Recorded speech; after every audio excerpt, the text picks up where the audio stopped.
Biafrans all over the world, my name is Mekuye Ebere, and I bring you a message from the founder, the creator, the originator, the initiator, the vision bearer, and chairman of the original IPOB under the Supreme Council of Elders of Indigenous People of Biafra, Barrister Emeka Siri.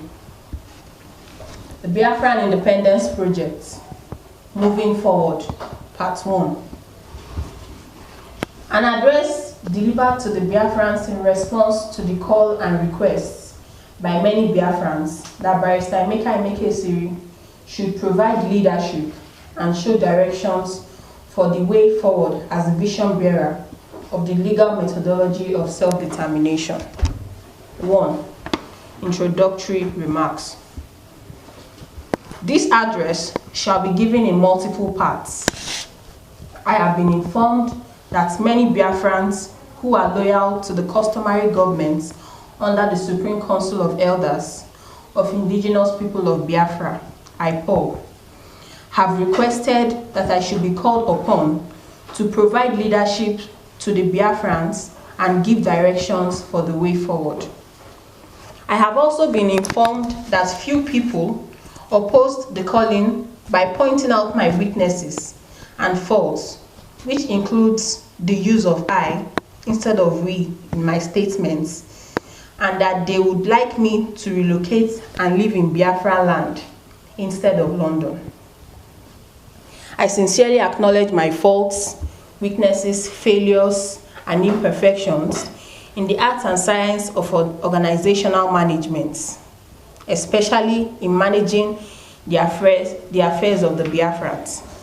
Indeed, the little experience I have got so far in managing and advising the Biafran organizations in our teamwork under the elders have proved that much patience and long-suffering will be required in providing leadership to the Biafrans. I am willing to learn and grow in knowledge and understanding. Though I was trained in 3 disciplines and qualified as a professional management consultant over 30 years ago, I remain a student of organizational management, social intelligence, and human behavioral sciences with determination to achieve perfection. It is, however, expedient for me to state that leadership and followership are twin sides of a coin, as the failure or success of one leads to the failure or success of the other.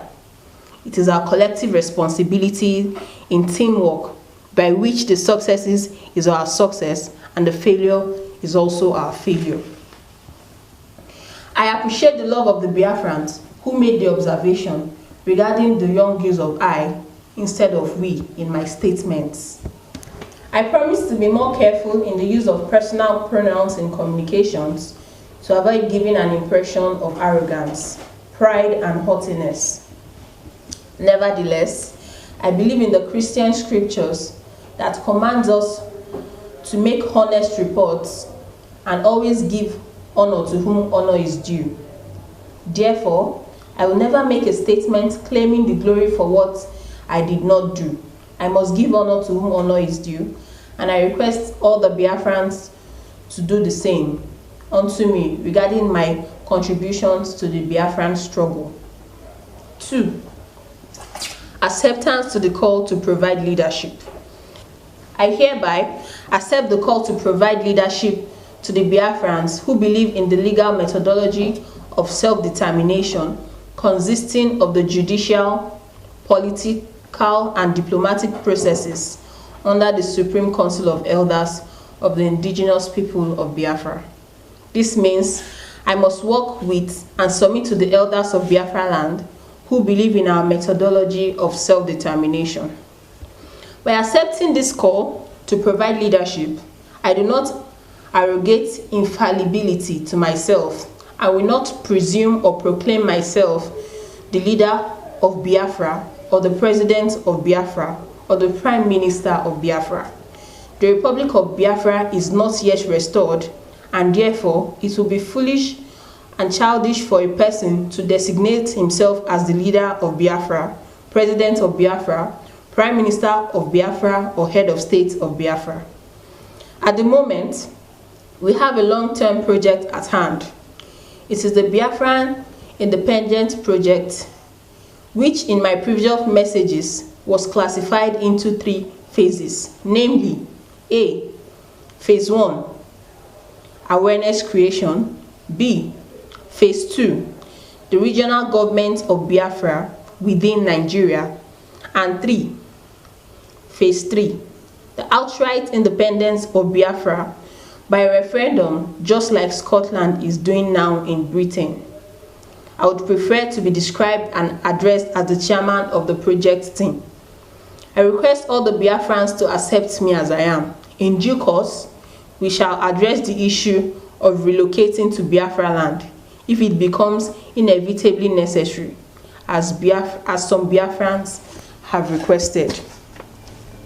Phase 1 of the project, awareness creation, has been accomplished by the pioneer Biafran activists who started the independence movement in 1999, led by Chief Ralph Uwazurike and his MASOB members, who I was informed also established the Radio Biafra in London in or about the year 2008, and the Voice of Biafran International in the United States of America.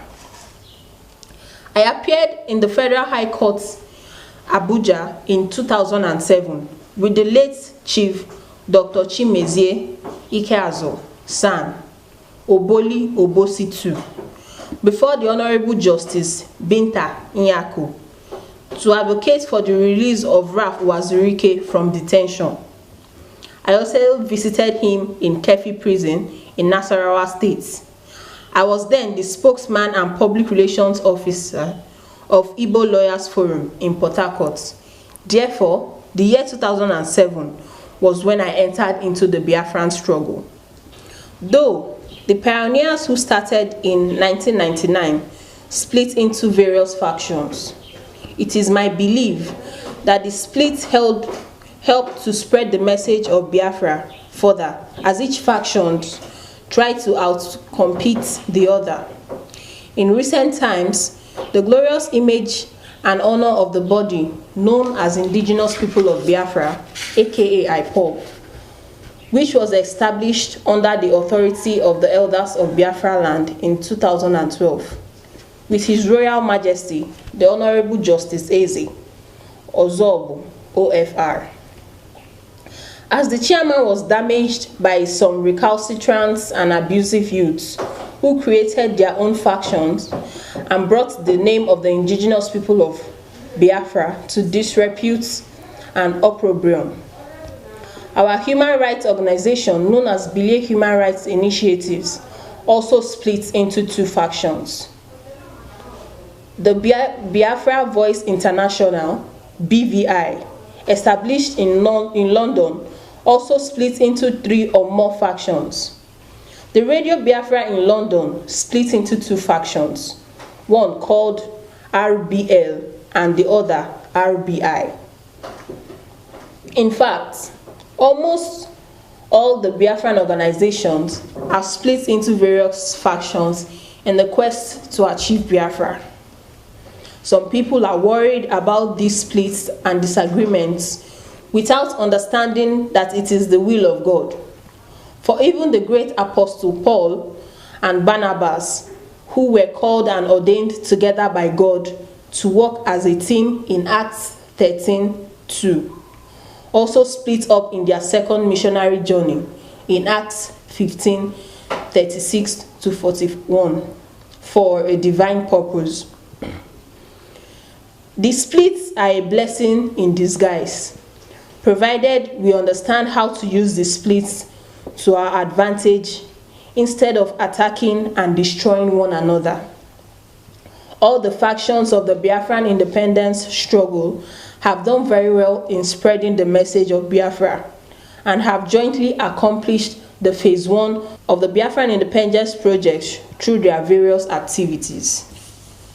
The Radio Biafra London, under the leadership of Nnamdi Kanu, helped to create awareness of the Biafran struggle to all parts of the world, with the Biafran activists in the social media, bloggers, tweeters, protesters, cartoonists, propagandists, etc.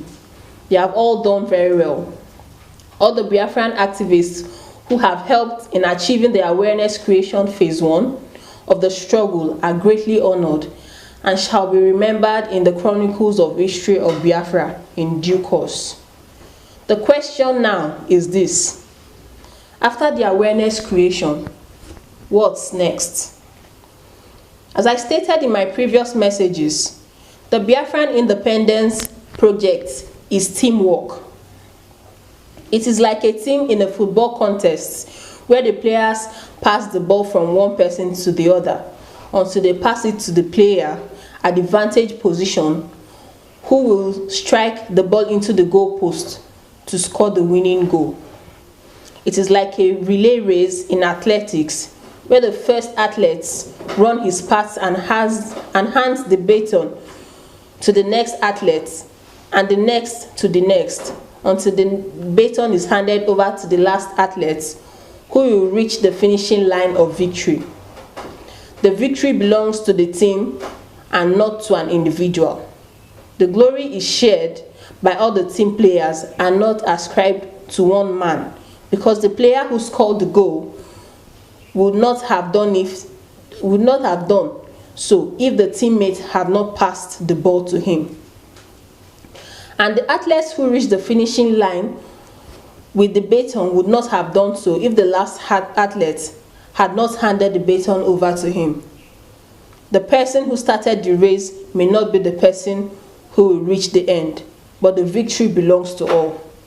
Moses brought the Israelites out from Egypt, but it was Joshua that led them into the promised land. We are into a spiritual movement known as National Deliverance Ministry, for it is the perfect will of God that all nations in bondage must be set free, and all the people who were oppressed by the rulers of darkness in high places of political and economic wickedness shall be delivered. God shall reward every worker in this ministry according to his works. We are now at the phase 2 of the Biafran Independence Project. The ball has been passed to us and the baton has been handed over to us as a team to create Biafran regional governments within Nigeria, just like Scotland within Britain. It is teamwork with dedicated and experienced players. Unless Nigeria disintegrates in our generation by an act of God or by high-level international politics, as happened to the USSR in 1991, it will not be feasible to gain outright independence today. There shall be the phase 3 of the Biafran project for outright independence in the future, after we finish our part today. Our assignment is clear, namely, to create the Biafran regional government within Nigeria, just like Scotland within Britain. We shall lay a solid foundation for our children, who shall finish the work in their own generation. The Israelites were slaves in Egypt for 430 years, but maintained their indigenous identities as Hebrews from generation to generation until the 5th generation when Moses was born. I am persuaded that God shall raise the Biafran team that will achieve outright independence in future. Consequently, for the Biafran Project Phase 2 to create Biafra as a regional government within Nigeria, it is necessary for the project team to have a leader. I therefore accept to provide leadership required to actualize the Biafran Project Phase 2 and shall work under the Supreme Council of Elders of Indigenous People of Biafra, which believes in the legal methodology of self-determination. We shall continue with the original vision as it was in the beginning when we created the body known as the Indigenous People of Biafra. under Section 40 of the Nigerian Constitution and took the Federal Republic of Nigeria to court for the independence of Biafra. As we defined in court, in suit number FHC/OW/CS/102/2012, reconstituted in 2013 as suit number FHC/OW/192/2013. Independent people of Biafra are the remnants of Biafra and their descendants who were not consumed in the war between Nigeria and Biafra, now inhabiting the three contiguous geopolitical regions of the southeast parts and the south-south and the parts of the middle belt of Nigeria. It is not a group or a limited liability company, but a nation as defined by the vision bearer. All Biafrans are indigenous people of Biafra. It is not a cult that admits members by oaths and fetish practices. We have made it clear to the Nigerian government that we are Biafrans by indigenous identity, but Nigerians by citizenship, which was forced upon us against our will. We made strong legal submissions in the Federal High Court of Nigeria, which the Nigerian lawyers could not impugn, that what Biafrans lost after the war was its sovereignty and not the identity of its people.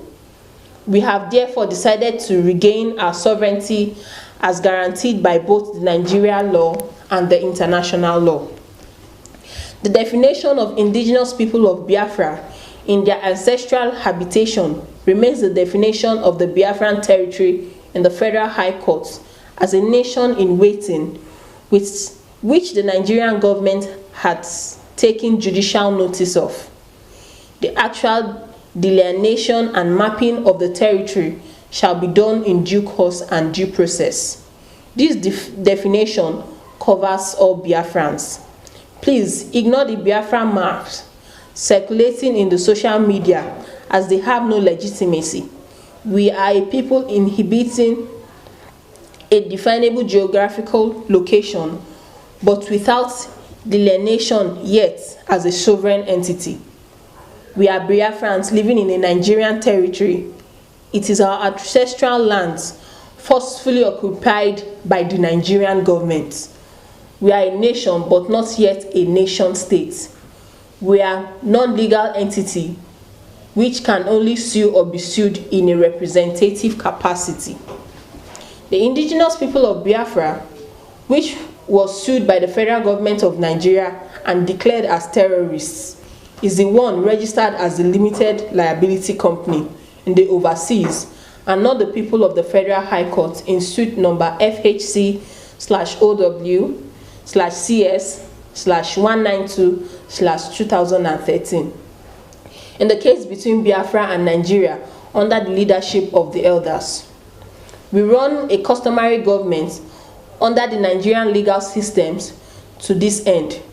I recognize and accept all the Biafrans as indigenous people of Biafra, whether activists or non-activists, irrespective of their political ideologies and beliefs.